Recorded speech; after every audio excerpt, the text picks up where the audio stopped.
Nathan Hoyt, and this is my informative speech, and this is my audience.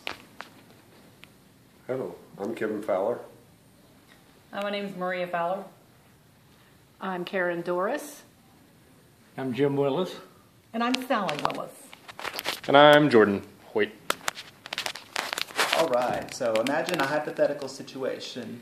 You've got a loved one who suffers from chronic pain, so debilitating they can barely walk or get up out of bed, and for whatever reason. And the doctor has tried everything, but the only thing that really works is the prescription opioid painkillers. Some examples of those are like Percocet, Lortab, or morphine.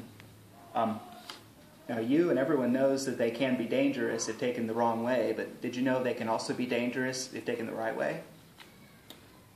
Even if you take it in the prescribed dose, there's still a chance that you could suffer from respiratory arrest. And doctors, sometimes they write it a little more than they should, to put it lightly.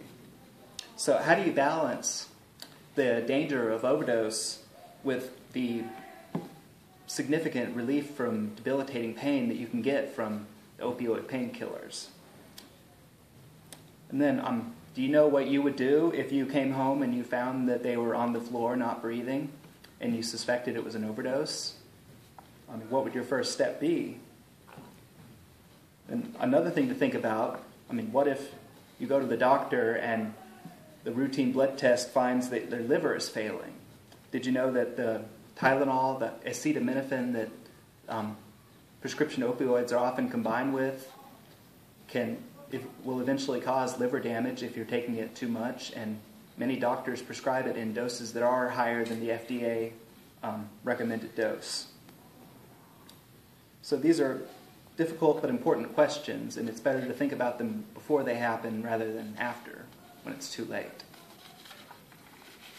So, in a paper by Compton, Boyle, and Wargo, found that the per capita rate of opioid overdose deaths has more than tripled between 1999 and 2013.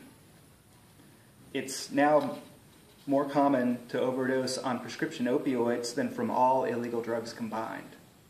And overdose deaths started to outnumber automobile fatalities for the first time as of 2010. And it's projected to continue increasing.